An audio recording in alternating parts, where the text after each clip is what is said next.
104.5 Triple M, the Weekenders. Trent, Quinn from iThink Property joins us this morning for our weekly real estate chat. Hello, Trentles.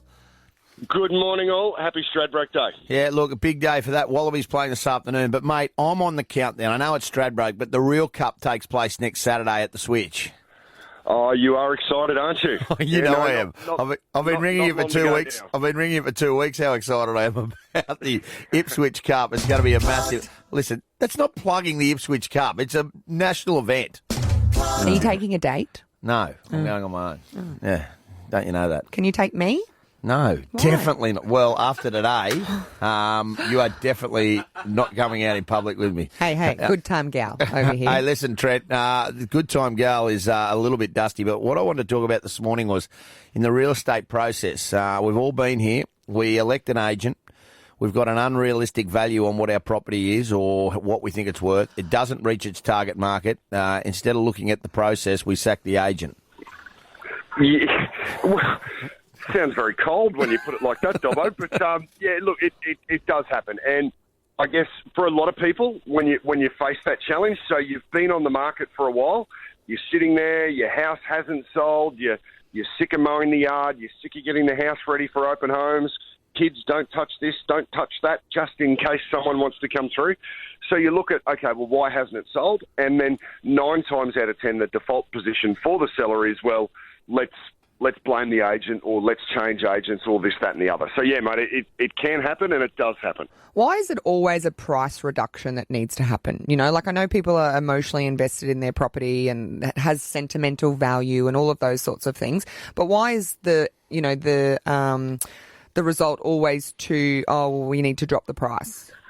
Well, why can't you just sit and wait it out, or change something else? And again, it comes down to personal circumstance. And if you're fixed on a particular price that you need for a property and there is no, mitigating circumstances forcing you to sell tomorrow, then some people are lucky enough to sell, but to wait until they get that price. But if you think about it, if there is a property that is on the market that is listed with a price and it has not sold, well, then it's overpriced. Yeah.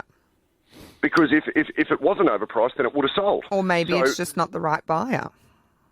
Yeah, that could be the case. But in real estate, like, price fixes everything, and that is one of the most difficult situations as an agent that you have to deal with. Like this afternoon after our open homes, I dread the phone call. Hey, Mr. and Mrs. Smith, thanks for mowing the yard. Thanks for presenting the property. It looked absolutely fantastic. However, we've got a good listing on the internet. We've got a good ad in the paper, but guess what?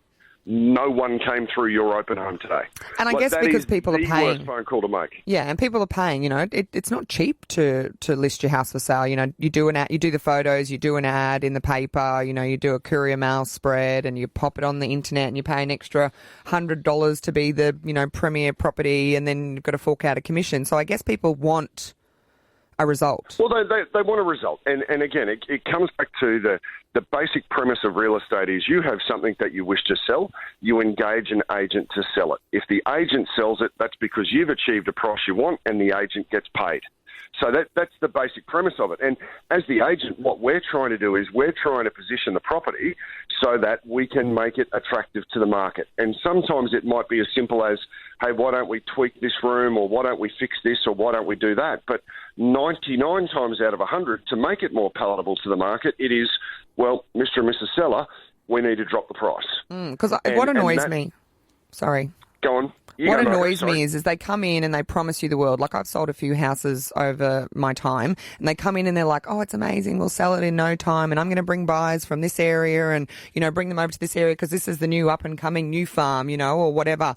And then they promise you the world, and then when they don't deliver, it's frustrating. You get annoyed and you don't want to have that conversation. Like, I don't like to confront the issue of you haven't done a good job and I'm going to, get rid of you.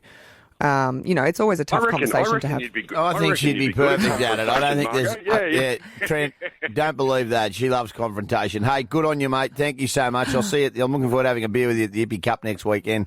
Appreciate it, mate. We'll see you then, guys. All right, well done. Week. There's Thanks, Trent Quinn, Trent. iThink Property. 133353, the real estate game. Give us a call. We've got a great prize for you. A double pass to the Brisbane Barbecue Festival. I'll talk to you about that. 133353. Do you know the price of the property? That's up next. on the Weekenders. 104.5 Triple M.